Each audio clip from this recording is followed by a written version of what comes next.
حضرتك خريج جي اي اس او تشتغل في الجي اس وما تعرفش اي معلومات خاصه بالجي اس ومحتاج ان انت تفهم، عندك مصادر كتير وعندك حاجات كتير ومش قادر توصل للمعلومه الصح. انا دكتور محمد مليجي، خبره 12 سنه ومحاضر جي اي اس مقدم من شركه فيرست ستيب، وهقدر اساعدك ان شاء الله بكورس كامل في الجي اي اس. هتبدا معانا، والكورس ده متقدم او المحتوى بتاع الكورس ده متقدم من خبير جي اي اس متخصص، هنقدر ان احنا نساعدك فيه. بالنسبه لخريج اول مره يسمع يعني ايه مصطلح الجي اي، بيبقى مشتت مش عارف يشتغل ازاي او يبدا فيه ازاي، ممكن تعرف لنا ايه هو الجي اي؟ الجي اي اس ببساطه شديده جدا هو العلاقه ما بين المكان وما بين الخرائط. الجي اي اس بيوظف المكان ان احنا بناخد المكان وبنحلله وبنعرف تفاصيله ايه وبننقله في صوره بشكل خرائط بس. فهو دي العلاقه ده كده التبسيط البسيط جدا. بالظبط كده. تمام. طيب ليه دلوقتي مهاره الجي اي اساسا موجوده او مطلوبه بالكتير؟ يعني احنا مثلا في المجال المتاحه يبقى مطلوب مثلا مكتب فني ويكون عنده خلفيه عن الجي اي. ليه بقى؟ عشان الجي اي اس دلوقتي بقى موجود في مجالات كتير، زي ايه مثلا؟ زي الزراعه، زي البيئه، زي الامن والسلامه، الكوارث، بقى موجود في المشاريع القوميه بتاعه التخطيط، بقى موجود في حاجات خاصه يعني تخطيط اقليمي بشري، الحاجات دي كلها بقى موجود فيها مجال الجي اي اس، فبقى لا غنى عنه. طيب يعني انا دلوقتي لو خريج جديد واول مره ابدا، هل لازم يكون عندي خبره سابقه ولا هبدا من الصفر؟ لا خالص، الكورس اللي انت هتاخده في الجي اي اس هيخليك يعلمك الباك جراوند كامله، مش محتاج ان انت يكون عندك خلفيه، احنا هنديك الخلفيه التمام. طيب الكورس ده اصلا موجه لمين بالتحديد، بحيث ان هو لما يسمع الجي اي يبقى عارف ان هو مخاطب موجه للخريج، الناس اللي هم خريجين كليه اداب، خريج كليه هندسه تخطيط، او مثلا ناس مشغلين وظائف حكوميه بدا الجي اي اس ده يدخل عليهم جديد فعايزين يتعلموه عشان يقدروا يواكبوا التطور. اي طالب خريج لسه خارج من الجامعه يعني في التخصص ده بس. يعني ايه هي؟ طب يعني دلوقتي معنى كده ان الجي اي داخل في تخصصات كتير جدا. ممكن تقول لي ايه هي التخصصات؟ اول تخصص والتخصص الرئيسي اللي هو التخطيط. تمام. التخطيط العمراني. التخطيط العمراني، وبعد كده الزراعه، بعد كده البيئه، بدا يخش دلوقتي في الامن والسلامه اللي هي اي اداره او اي جهه حكوميه فيها اداره الازمات والكوارث فبدا يخش فيها. عندك ايه تاني؟ بدا يخش في الشبكات، لو انت دلوقتي عندك اي جهه خاصه بشبكات المرافق، حرائق، الكلام ده كله بقى الجي اس موجود فيها ولا غنى عنه. معنى كده ان الجي اس داخل في كل حاجه. بالاضافه ان هو بقى مشغول دلوقتي في قسم جديد البيم، فبقى الجي اس بقى مرتبط بيه وبقى في علاقه ما بينهم وبين بعض.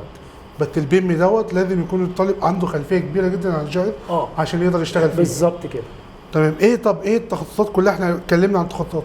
الكورس هيبدا من الصفر تماما ولا لازم يكون في مستوى معين ابدا عنه؟ هيبدا الكورس من الصفر تماما، كأن واحد جاي لنا جديد مش عارف اي حاجه، بيتعلم اي حاجه حتى لو ما عندوش خبره في الكمبيوتر. بالظبط، احنا اللي هنبدا واحنا اللي هنحطه على ولو حتى برضه ما عندوش خبره في نظام الاحداثيات او مساقط الخرائط، برضه ده كله هيتعلم كل ده احنا هيتعلمه في الكورس. كل ده هيتعلمه في الليفل الاول بتاع الكورس. احنا عندنا اساسيات من بدايه الصفر لحد ما يخرج يبقى عارف كل الاساسيات كلها، احنا هنعلمه ده وهنحطه على الطريق السريع.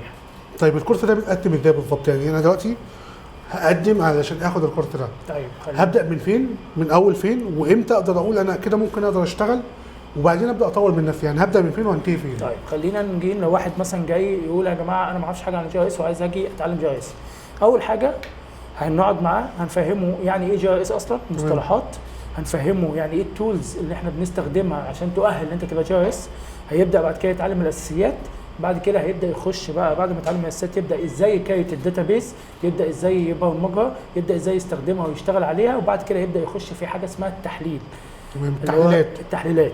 بعد ما يخلص ان شاء الله التحليلات ويعرف الاساسيات يبدا بقى يخش في المستوى الادفانسد اللي هو يبدا يطبق كل اللي اتعلمه ده على مشاريع تطبيقيه علميه، ويبدا يخش في اي مجال. نشوف بقى هو حابب انهي مجال، حابب يتخصص في مجال المرافق ماشي الشبكات، حابب يتخصص في مجال التخطيط ندخله، حابب يتخصص في مجال البيئه ندخله، حابب ان هو يخش في حاجه ثانيه خالص نقدر ان احنا ندخله فيها بالجي اس.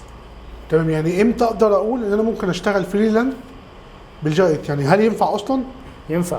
عندك مواقع كتير بتطلب جي اس، اكتر المواقع دي ابورك وموقع مستقل، اكتر المواقع اللي بتطلب منها جي اس. يعني انا ممكن اكون اخلص الكورس ده اقدر منه اشتغل في مشاريع بنفسي ويكون انا معتمد عليها؟ هنساعدك ان انت تعمل البورتفوليو بتاعك. هيساعدني لكن هقدر اشتغل فعليا؟ طبعا يعني معنى كده الكلام ان الكورس دوت الداتا موجوده في سوق في ارض الواقع، انك انت هتتخصص، انت هتشتغل او هنطبق عملي على كل المجالات بالاضافه للمجال بتاعك ان انت عايز تتخصص فيه واللي انت هتختاره. يبقى كده الكورس اصلا خرج بره جزئيه ان هو نظري اساسا. بالظبط، هو تمام. الجزء الكبير جدا هيبقى عملي مش نظري. الجزء النظري بس نظام الاعتيادات الخرائط بالظبط، اللي هو المفاهيم العلميه عشان تبقى فاهم كده. انت بتطبق ازاي. تمام. طب في المشاريع اللي انا عملتها دي كلها اثناء الكورس واشتغلت عليها قبل كده، هل تقدروا تساعدوني ان انا اعمل بورتفوليو خاص بيا اقدمه لاي شركه او احطه عندي في البروفايل لينكد ان الخاص بيا برضه؟ لان احنا طبعا اثناء الكورس هنبدا نديك داتا تقدر تشتغل عليها ونديك حاجه نقدر نطبق عليها، فبالتالي انت فهمت مثلا الجي اس بيستخدم في المجال ده واحد، والمجال ده كذا، والمجال ده كذا، والمجال ده كذا، فانت تقدر ان انت تعمل اصلا تكريت داتا بيز من نفسك وتعمل الكلام ده كله وتطبقه، فبالتالي تقدر تعمل بورتفوليو بالنسبه لك وتقدر تشتغل فريلانسر. يعني ممكن واحد يكون عنده ان هو خايف اخد الكورس ده وهدفع فيه فلوس وبعد كده مش هشتغل، ده ممكن تقول له في الوضع قبل كده كنا ممكن نقول لك خاف، لكن في الوضع الجي اس ما كانش متعمق في المجالات الكتير ده. تمام. في السابق، لكن دلوقتي الجي اس بقى داخل في كل حاجه في حياتنا. كويس. يعني حتى في الجزء الماركتنج، يعني انت مثلا شركه يعني دون شركات اللي هي الاغذيه وشركات المياه الغازيه والحاجات دي بقى فيها جي اس وبقى بيعتمد عليها اعتماد كلي. هو زي الجيو ماركتنج. فزمان كان الجي اس في الحاجات دي قليل جدا ما كانش موجود. دلوقتي بقى في كمان البيم، جي اس بدا يخش في البيم، بقى في الازمات والكوارث ان انت بتقدر تحدد الكارثه وتشوف حلها ازاي من عن طريق الجي اس. كل ده ما كانش موجود قبل كده. مع التطور الرهيب اللي بيحصل في الجي اس ساعد الناس ان هو يخش في مجالات كتير، فبالتالي الخريج الجي اس او اللي بياخد كورس الجي اس هيتخرج هيضمن ان شاء الله مكان في الجي اس. طب انا بسمع عن تحليلات معينه، تحليل منطقه طبوغرافيه، تحليل حراره، تحليل مياه جوفيه، هل ده هدرسه برضه في الكورس؟ بالظبط، لان التحليلات هتنقسم قسمين، قسم طبيعي وقسم بشري. يعني ايه قسم طبيعي وقسم بشري؟ في قسم اقتصادي بس ده لسه متحدث. القسم الطبيعي ان انت لو راجل مثلا جيولوجي او راجل مثلا شغال في حاجه خاصه بالمواد المائيه بالمياه الجوفيه بالكلام ده كله، الجي اي اس هيساعدك بالتحليلات دي ان انت تقدر تعرف ايه هي المناطق اللي فيها مياه جوفيه كتير، ايه هي طبقات الصخور بتاعتك، ايه المكان يعني احسن مكان تقدر ان انت مثلا تبني فيه، تاخد منطقه سكنيه، تعمل الكلام ده كله. ده الجزء الطبيعي. الجزء البشري انت دلوقتي بقيت بتشوف من خلال التخطيط، انت بقيت بتخطط للمدن الجديده عن طريق الجي اس. تمام. بتقدر تعمل البفر بتاعك قد ايه، الامتداد العمراني بتاعك قد ايه المنطقه اللي المفروض يحصل لها امتداد عمراني، نسبه السكان هنا هتبقى قد ايه، كل ده انت بتعمله بالجي اس وبيتطبق حاليا. الجزء الاقتصادي بقى اللي هو خاص مثلا بمحطات الوقود، خاص بالاغذيه بالكلام ده كله. يعني انا مثلا في الدكتوراه بتاعتي عامل تحليل مكاني لمحطات الوقود بمحافظه الجيزه. تمام. ده معناه ايه؟ ان انت بتشوف مشاكل محطات الوقود في الجيزه عن طريق التحليل بالجي اس، بتشوف ايه المواقع المناسبه عشان تعمل محطات وقود جديده لو عايز تزود، ازاي تبعد محطات الوقود دي عن المنطقه السكنيه وعن السكان عشان ما يحصلش انفجارات وحرائق. تمام. وتشوف المناطق اللي فيها تكدس سكاني وجنبيها محطات وقود. فالجي اس ساعدني في موضوع مهم زي ده. زي مثلا انا مثلا شغال في شركه مياه غازيه، فبتساعدني في ايه؟ ان انا بحدد خطوط السير والتوزيع وافضل اماكن اوزع فيها المنتج بتاعي. فالجي اس ساعدني على ده. طب احنا دلوقتي هنتعلم رسم في الجي اس، هنتعلم تحليل ادخال بيانات. لو انا خدت الكورس دوت ووصلت لمرحله الرسم وبعرف ارسم كويس ولقيت شركه محتاجه حد يكون بيعرف يرسم كويس، هل ينفع ان انا اشتغل اقدم واقدر اشتغل؟ طبعا هتقدر تشتغل. وتبقى دي الجوب ديسكريبشن بتاعتي؟ بالظبط، هيبقى الجوب ديسكريبشن بتاعه يبقى جي اس سبيشاليست. ليه؟ لان هو خلاص عرف الاساسيات واتعلم الاساسيات وبدا يرسم وبدا يعرف التولز وبدا يعمل خريطه بيز ماب مثلا، بدا يعمل. بس طبعا مش هيبقى ملم بكل المجالات في حاله واحده، لازم يكون متعلم الرسم في كل المجالات، مش في التخطيط مثلا او تعمل بيز ماب. يعني هو يتعلم الرسم في كل المجالات؟ في كل المجالات. يعني انا مثلا هعلمه ازاي يرسم شبكه فاير فايتنج حقيقي، ازاي يعمل شبكه ستورم، ازاي يعمل وسط ووتر، الشبكات الموافقه كلها لازم يتعلم الرسم عشان يخرج يبقى رايح في اي شركه او في اي مكان عنده خلفيه بالرسم، وكمان ادخال البيانات بتاعت الرسم بالظبط كده. وهيتعلم ازاي ينشا قاعده داتابيز وازاي يعدل عليها وازاي يرسم وازاي يطلعها ويعمل لها ميتا داتا بحيث ان هو يسلمها للاستشاري جاهزه للمجاميع. طب يعني حضرتك بتتكلم كده ان الطالب دخل زيرو خبره يطلع ممكن من نص الكورس يقدر يشتغل بيه ويكمل اثناء الكورس ويقدر بعد كده يطور بعد كده. طيب ده حقيقي فعلا. طب انت تنصح الطالب بايه ان هو اثناء ما بيبدا معانا، او لسه واحد مقبل على الخطوه دي، تنصحه بايه؟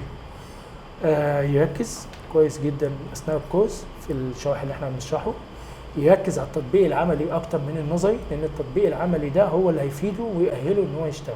ما يخافش من مصطلح الجي اس. دلوقتي سوق العمل كتير جدا محتاج ان هو يشتغل جي اس.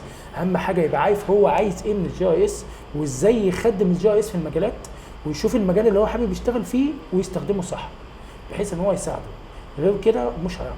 لكن سوق الجي اس ليه في مصر هنا شغل كتير بالظبط. وفي الخليج كمان. طبعا في السعوديه والامارات وقطر ودلوقتي الكويت طالبين شغل كتير جدا جي اس. مرتبات خياليه يعني، مش حاجه قليله. تمام، يعني هو متوفر جدا في السوق، والسوق مشبع بالوظائف ومحتاج الناس المؤهله. دلوقتي الجي اس، الناس الخبره في الجي اس دلوقتي بقت قليله في السوق، فبالتالي السوق بقى متعطش للناس دي.